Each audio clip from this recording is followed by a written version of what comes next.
जय हिंद student, welcome back to Nazik academy education. Hope आप लोग सब ठीक होंगे और सेफ होंगे। आज हम लोग देखने वाले हैं हिंदी लोकवाणी, जिसका दूसरी इकाई का छठा आपको दिया गया लेसन सागर और मेघ। ओके, जिसके लेखक है राय कृष्णदास। तो इसके अंदर जितने भी क्वेश्चन हैं सारे के प्रश्न उत्तर देखेंगे, इनके क्वेश्चन आंसर। और ये हमारे 9th क्लास महाराष्ट्र बोर्ड के, ठीक है। तो जो भी स्टूडेंट जिनका हिंदी लोकवाणी है तो इस पूरी वीडियो को एंड तक देखना है। इवन आपको कुछ डाउट रहता है तो आपको क्या करना है, कमेंट सेक्शन में अपनी बातें रखनी है, मैं आपको रिप्लाई करूँगी। और आपको किसी भी टॉपिक पे वीडियो चाहिए, निबंध लेखन हो या किसी भी टॉपिक पे, जैसे कि आपका निबंध हो गया, ग्रामर हो गया हिंदी के, अदर दूसरी चीज़ें टॉपिक जो है आप बोलो, मैं आपको वीडियो बना के प्रोवाइड कर दूँगी ताकि आपकी जो डाउट्स है वो भी सॉल्व हो जाए, ठीक है। So let's start. इसके क्वेश्चन से शुरू करते हैं। तो फर्स्ट क्वेश्चन है मौखिक से। क्वेश्चन है कि समुद्र से प्राप्त होने वाली संपदाओं के नाम एवं उनके व्यवहारिक उपयोग की जानकारी बताइए, ठीक है। हम सारे क्वेश्चन देखेंगे ताकि एग्जाम में कोई भी क्वेश्चन है आप लिख सको, ठीक है। तो आप एक बार देखे रहोगे तभी तो आपको पता होगा ना। तो इसका आंसर है, उत्तर है, तो उत्तर लिखेंगे, हमारे देश की तीनों दिशाओं में समुद्र है। पूर्व में बंगाल की खाड़ी, पश्चिम में अरब सागर और दक्षिण में हिंद महासागर है। समुद्र से प्राप्त होने वाली संपदाओं में खनिज तेल, प्राकृतिक गैस, धातु, रसायन, मछली, मोती इत्यादि है। समुद्र से तरह तरह की संपत्तियां प्राप्त होती है। तरह तरह की मछलियां, केकड़े, कछुए, खाद्य, सिप्पियाँ तथा अनेक जीव समुद्र से ही मिलते हैं। खनिज तेल एवं प्राकृतिक गैस का उपयोग औद्योगिक कारखानों की मशीनें चलाने व यातायात के साधनों के लिए किया जाता है। इसके अलावा शंख, सिप्पियाँ, घोंगे आदि भी समुद्र से ही मिलते हैं। समुद्र के पानी से ही नमक बनाया जाता है। धातुओं से गहने, सजावट के सामान इत्यादि बहुत सारी कीमती चीज़ें बनाई जाती है। मछली का उपयोग भोजन के रूप में किया जाता है। समुद्र से गैस प्राप्त होती है। इसके अलावा समुद्र फेन, शैवाल तथा अन्य समुद्री वनस्पतियाँ भी समुद्र में पाई जाती है। भूंगा, मोती समुद्र से ही मिलते हैं। समुद्र से प्राप्त सोती एक कीमती रत्न है जिसे आभूषण के तौर पर इस्तेमाल किया जाता है। समुद्र में पाई जाने वाली संपत्तियों पर अनेक उद्योग आधारित हैं। मछलियों पर मत्स्य उद्योग, पानी पर नमक उद्योग, समुद्र सीप, क्वारियों पर आधारित सजावटी सामानों का उद्योग, समुद्र में पाई जाने वाली वनस्पति से औषधि उद्योग और मूंग तथा मोतियों से आभूषण उद्योग चलते हैं। समुद्र में पाई जाने वाली गैस पर आधारित गैस उत्पादन उद्योग आदि है। इससे घरेलू ईंधन और वाहनों के लिए भी CNG की आपूर्ति की जाती है। तो ये हमारा फर्स्ट क्वेश्चन जो था उसका कंप्लीट आंसर है। और एक रिक्वेस्ट है कि जब भी आप मेरे वीडियोस देखते हो तो क्वेश्चन आंसर जब भी देखते हो आप अपनी ही जो हिंदी की बुक है, टेक्स्ट बुक, वो नोटबुक, पेन सब लेकर बैठा करो, ठीक है। वीडियो पॉज करके लिख लिया करो, ठीक है। चलिए सेकंड क्वेश्चन पे चलते हैं। नेक्स्ट क्वेश्चन है मौलिक सृजन से। क्वेश्चन है कि परिवर्तन सृष्टि का नियम है। इस संदर्भ में अपना मत व्यक्त कीजिए। मत यानी कि आपके विचार क्या हैं इस पे वो बताने हैं, ठीक है। तो जो मेरे विचार है मैं वो बताऊंगी। अगर जो मेरे विचार है वही आपके भी विचार है तो वही लिख दो। अगर कुछ दूसरी है तो आप अपनी मर्ज़ी से जो चाहे वो आंसर लिख सकते हो, ठीक है। फिलहाल इसका उत्तर देखते हैं, यानी कि आंसर देखते हैं। ओके, उत्तर लिखेंगे, परिवर्तन इस सृष्टि का शाश्वत नियम है। इस संसार में कुछ भी स्थिर नहीं है। परिवर्तन का चक्र हमेशा चलता रहता है। इसी नियम के कारण सृष्टि चल रही है। यहाँ कुछ भी स्थिर नहीं है। प्रातःकाल से संध्या काल तक हम नित्य कई परिवर्तन देखते हैं। आज जो समय है कल वह नहीं होगा। समय के साथ सभी जीवों और निर्जीवों में हमें बदलाव दिखाई देता है। इसी प्रकार प्रतिवर्ष एक के बाद दूसरी ऋतु का आना इसी परिवर्तन का द्योत है। जेठ की तपती दोपहरियों के वर्षा के बाद वर्षा का आगमन, ऐसा लगता है मानो नव जीवन की प्राप्ति हुई है। यही बदलाव जिंदगी का दूसरा नाम है। इसी बदलाव के कारण मानव के साथ ही सभी जीवों के जीवन में गति दिखाई देती है। पतझड़ के बाद वसंत की बहार कुछ अधिक ही अच्छी लगती है। यदि पतझड़ ना होता तो वसंत का भी ऐसा महत्व ना होता। परिवर्तन का रुकना जीवन के रुकने के समान है। अच्छे बुरे सारे परिवर्तन जीवन में रंग भर देते हैं। सुख दुख, हार जीत, हानि लाभ इसी परिवर्तन का परिणाम है। यदि पुराने सिद्धांतों के स्थान पर नए नियम, नए सिद्धांत ना आते तो मानव समाज इतनी उन्नति न कर पाता जहां आज हम हैं। अतः जीवन को रंगीन व गतिशील बनाए रखने के लिए परिवर्तन बहुत ज़रूरी है। तो चलते हैं थर्ड क्वेश्चन पे। ओके, नेक्स्ट क्वेश्चन हमारा पठनीय से क्वेश्चन है कि प्राकृतिक परिवेश के अनुसार मानव के रहन सहन संबंधी जानकारी पढ़कर चर्चा कीजिए। उत्तर लिखेंगे, भारतवर्ष में मुख्य रूप से 3 ऋतुएं ही हैं, ग्रीष्म, वर्षा तथा शीत। शीत का मतलब क्या होता है? विंटर। ठीक है, ग्रीष्म यानी कि गर्मी, वर्षा या तो मालूम ही है बारिश मतलब बरसात। प्रत्येक मौसम अपने आने की सूचना कुछ परिवर्तन के साथ देता है। सही और सुरक्षित पानी पीने का पानी प्रदान करने के लिए स्थायी जल स्रोतों का महत्व होता है। जल संरक्षण के लिए लोगों को जागरूक होना चाहिए और विभिन्न तकनीकों के उपायों को इस्तेमाल करना चाहिए। मौसम के बदलाव का सबसे ज़्यादा असर पर्यावरण और मानव के रहन सहन पर पड़ता है। ऋतु परिवर्तन का मूल कारण है पृथ्वी द्वारा सूर्य के चारों ओर परिक्रमा और पृथ्वी का अक्षीय झुकाव। जंगली और अदृश्य जीवों की मौजूदगी के अनुसार लोगों को अपने रहन सहन को सुरक्षित बनाए रखने के लिए उचित सावधानियां बरतनी चाहिए। ग्रीष्म ऋतु आने पर तापमान बढ़ जाता है, हवाओं में शुष्कता आ जाती है, पेड़ पौधे के विकास की गति धीमी हो जाती है। उच्च तापमान, बर्फीले पर्वत, वृष्टि और इसके साथ साथ ऊंचे जलस्तर वाले क्षेत्रों में बसे लोग अलग अलग तरीक़ों से अपने रहन सहन को संचित करते हैं। नदियों और तालाबों का जल सूखने लगता है, मनुष्य व पशु पक्षियों का जीवन बेहाल हो जाता है। थोड़ी मेहनत करने पर भी ज़्यादा थकान महसूस होने लगती है। सामान्यतः इस समय लोग हल्के भोजन, हल्के कपड़ों तथा ठंडे पदार्थों का उपयोग शुरू कर देते हैं। नदी, तालाब, झरने तथा कुएं में जल इकट्ठा होने लगता है। मौसम में न ज़्यादा गर्मी व न ज़्यादा ठंडी होती है। पेड़ पौधों को वर्षा ऋतु के अंत तक विकास शुरू हो जाता है। नदी, तालाब, झरने तथा कुएं में जल इकट्ठा होने लगता है। कई बार इसकी स्थितियां बन जाती हैं, इससे मानव व मनुष्य जीवन अस्त व्यस्त हो जाता है। शीत ऋतु के आने पर तापमान में ठंड बढ़ जाती है, पेड़ पौधे फूलने फलने लगते हैं, सभी जीवों को नई ऊर्जा प्राप्त होने लगती है। इस मौसम में मानव भोजन, वस्त्र तथा पेय पदार्थों को उपयोग ग्रीष्म ऋतु के विपरीत करता है। पेड़ पौधों को वर्षा ऋतु के अंत तक विकास शुरू हो जाता है और ठंडे पानी और ठंड से बचने के लिए ऊनी कपड़ों का इस्तेमाल करता है। हमारा नेक्स्ट क्वेश्चन श्रवणीय से दिया गया क्वेश्चन है कि निम्न मुद्दों के आधार पर जागतिक तापमान वृद्धि संबंधी अपने विचार सुनाइए। यानी कि कारण भी बताने, फिर समस्याएं क्या हो रही है जो बतानी है, समस्या का कारण क्या है वो बताना, फिर उसके उपाय क्या है वो भी बताने हैं। ठीक है, चलिए देखते हैं इसका आंसर। तो सबसे पहले हम लोग कारण देखेंगे। ठीक है, कारण में पहला दिया गया है लगातार पेड़ कटते जा रहे हैं। दूसरा है ग्रीन हाउस गैस उत्सर्जन अर्थात कार्बन डाइऑक्साइड यानी कि CO2 में वृद्धि हो रही है। तीसरा लिखेंगे जनसंख्या लगातार बढ़ रही है। नंबर 1 पे तो हमारा देश ही है। कार्बन डाइऑक्साइड सूर्य के प्रकाश की गर्मी को अवशोषित करता है। कारखानों से निकलने वाला धुआं, पेड़ों की कमी के कारण ओजोन परत कमज़ोर हो रही है। ओजोन मालूम है ना आप लोग को? नहीं पढ़ा तो साइंस में पढ़ लिया होगा। सेकेंड, अब जो हमें समस्याएं दिया गई थी, इससे क्या क्या समस्याएं हो रही, चलो वो देख लेते हैं। हाल के वर्षों में पृथ्वी का तापमान काफ़ी बढ़ गया है। बढ़ते तापमान के परिणाम स्वरूप कई पशु और पक्षियों की प्रजातियां विलुप्त हो गई। विलुप्त का मतलब क्या? वो अब एग्जिस्ट ही नहीं करेंगे, ख़त्म हो गई है। ठीक है, ऐसे बहुत सारे मैं आपको ना बता दूंगी। ठीक है, डिस्क्रिप्शन में वीडियो का लिंक मिलेगा, वहाँ जाके आप देख सकते हो कि कौन कौन सी पक्षियाँ जो है विलुप्त हो गई है, ख़त्म हो गई है दुनिया से।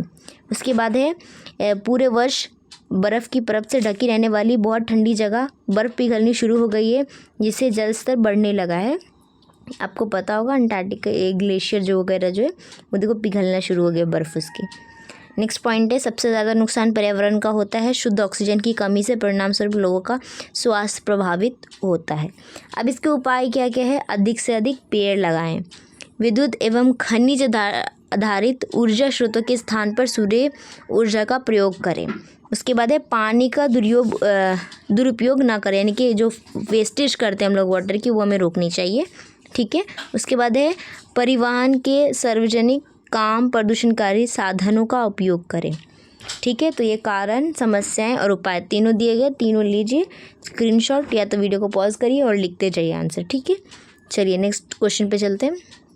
नेक्स्ट क्वेश्चन हमारा है लेखनीय से। क्वेश्चन क्या है? अगर नभ में बादल ना होते, इस विषय पर अपने विचार लिखें। नभ का मतलब क्या होता है? आसमान होता है, आकाश होता है। ठीक है, बादल तो मालूम ही है आप लोग को, नभ का मतलब होता है आकाश या आसमान। ठीक है, चलिए इसका आंसर देखते हैं। उत्तर लिखेंगे अगर नभ में बादल ना होते विषय अकल्पनीय। नभ में जब सफ़ेद बादल छाते हैं तो ऐसा लगता है कि उनसे सफ़ेद चादर ओढ़ ली है। और जब बादल काले होकर गरजने लगते हैं वायुमंडल में मौजूद वाष्प का संघनी बादल है। बादल सागरों महासागरों की अथाह जल राशि को ग्रहण करते हैं, तब बारिश की शुरुआत होती है। यदि नभ में बादल न होते तो पूरा विश्व गर्मी की मार से झुलस जाता। फिर वर्षा की जीवनदायिनी बूंदों को पृथ्वी पर बरसाकर सृष्टि का पालन करते हैं। आकाश में बिजली नहीं चमकती और ना ही बारिश होती। नदी, तालाब, पशु, मनुष्य पानी के अभाव में जहिकुद्रे करने लगते। यदि बादल न होते तो एक और तो सागर अपनी मर्यादा तोड़ देते। सदा निरा नदियाँ निरंतर अपने जल सागर को समर्पित करती रहती। खेतों में फसलें न लहलाती और वनों में पेड़ पौधे नहीं बचते। पेड़ पौधे, नदी, झरने, तालाब, समुद्र आदि सूख जाते। हमें मोर का नृत्य कभी देखने को नहीं मिलता। सभी पशु पक्षी प्यासे होकर शोर मचाते। भोर के समय गंगा स्नान करने का सुख नहीं मिलता। यदि इस जल को संग्रहण करने के लिए बादल ना होते तो ये जल राशि इतना बढ़ जाती कि सागर तट व निकटवर्ती स्थान जल समाधि ले लेते। वहाँ विनाश लीला मच जाती। बारिश के पानी में बच्चों की नाव नहीं दौड़ती। संक्षेप में कहें तो बादलों के अभाव में हमारा जीवन ही रुक जाता है। इसीलिए नभ में बादलों का होना बहुत ज़रूरी है। दूसरी ओर वर्षा के अभाव में पृथ्वी पर जीवन सृष्टि समाप्त हो जाती है। वर्षा नहीं हो तो किसी भी प्रकार की वनस्पति नहीं है और अंततः पृथ्वी पर जीवन न रहता।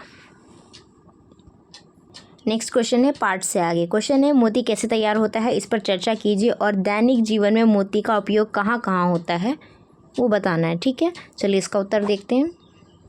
उत्तर लिखेंगे, समुद्र में रहने वाले घोंघा नामक जंतु अपने शरीर से निकलने वाले एक चिकने तरल पदार्थ से अपने घर शिप का निर्माण करता है। मोती से बने गहनों को सुंदरता और शानदारता का प्रतीक माना जाता है और इन्हें विशेष अवसरों पर पहना जाता है। घोंघे की हज़ारों किस्में हैं और उनके शैल भी विभिन्न रंगों के होते हैं। कुछ संस्कृतियों में मोती का शुभता और पवित्रता का प्रतीक माना जाता है और इसे पूजा जाता है।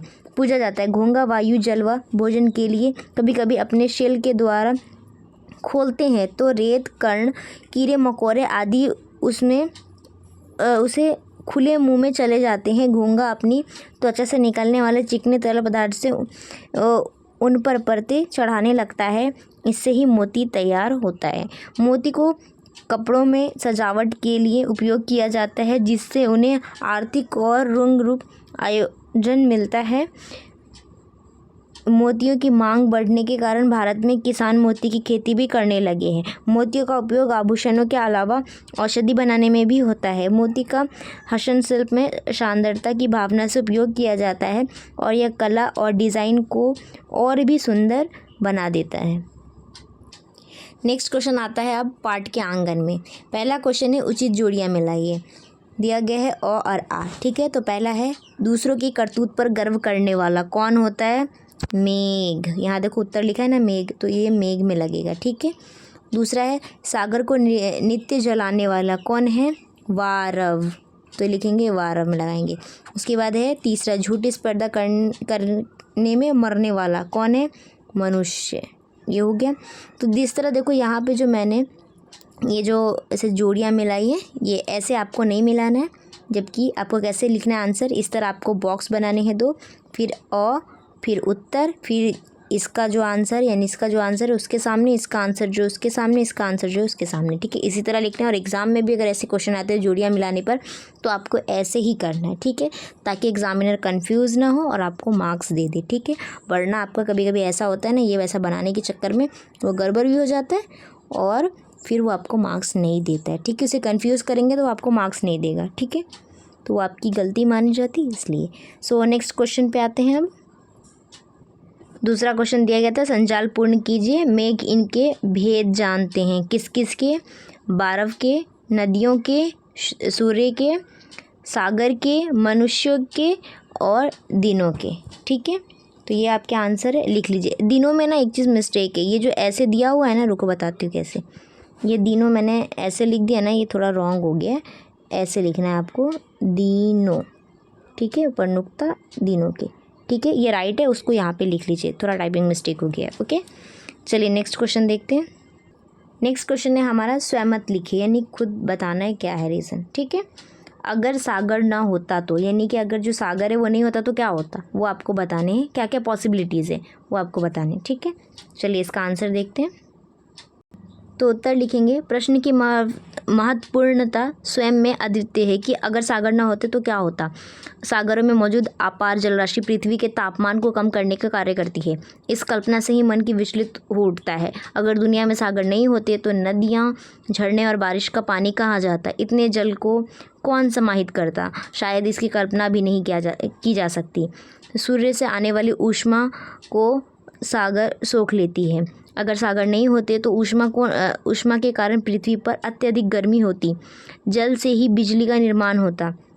यदि सागर ना होते तो कारखानों से निकलने वाले दूषित रसायन को क्या होता। शहरों और गांव की गलियों के गंदे नाले और नालियों के दूषित पानी का क्या होता। तब शायद हमें इस गंदगी के बीच ही जीवन गुजारना पड़ता।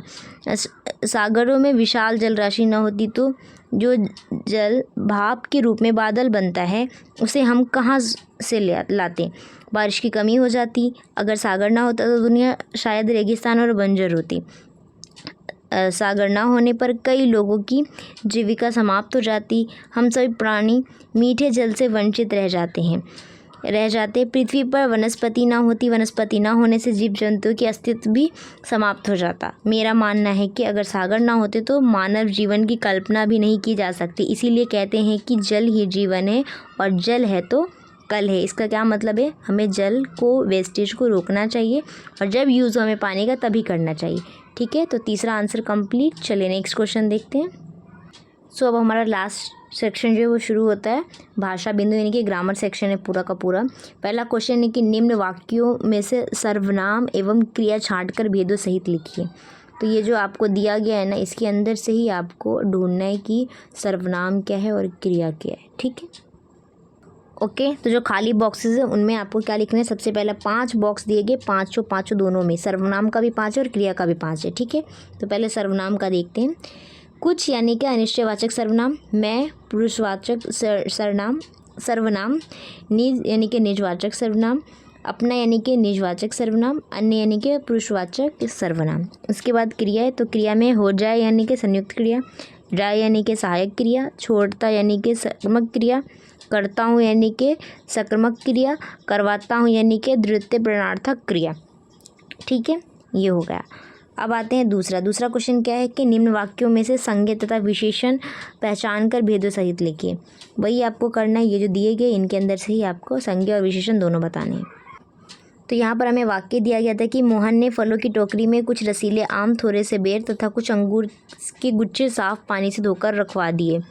तो इसमें से ही हमें संज्ञा और विशेषण ढूंढना है। तो सबसे पहले संज्ञा पे जाएंगे। संज्ञा है मोहन यानी कि व्यक्तिवाचक संज्ञा, फल जातिवाचक संज्ञा, टोकरी जातिवाचक संज्ञा, गुच्छे यानी कि समूहवाचक संज्ञा, एक से ज़्यादा यानी कि समूह हो गया ना, एक से ज़्यादा ग्रुप, पानी यानी कि द्रव्यवाचक संज्ञा। अब आते हैं विशेषण पे। विशेषण में पहले आएगा कुछ यानी कि अनिश्चित परिणामवाचक विशेषण, रसीले यानी कि गुणवाचक विशेषण, थोड़े यानी कि अनिश्चित परिणामवाचक विशेषण, कुछ यानी कि अनिश्चित संख्यावाचक विशेषण, साफ यानी कि गुणवाचक विशेषण। तो यहाँ पर आपके जितने क्वेश्चन दिए गए थे सागर और मेघ के, आपके पूरे लेसन से लेके पाठ के आंगन में सारे के सारे क्वेश्चन मैंने कंप्लीट करवाए। वीडियो आपको पसंद आया तो लाइक कीजिए, चैनल पे नहीं तो सब्सक्राइब कर लीजिए ऐसी वीडियोस के लिए। और कुछ भी डाउट हो तो आपको ड्रॉप करना है कमेंट के अंदर। वीडियो को शेयर ज़रूर कीजिएगा। जब तक के लिए bye and take care. Topic अगर आपको कुछ भी चाहिए वीडियोस तो आप मुझे क्या करोगे, कमेंट में लिखोगे, then I will help you. Okay, so bye and take care.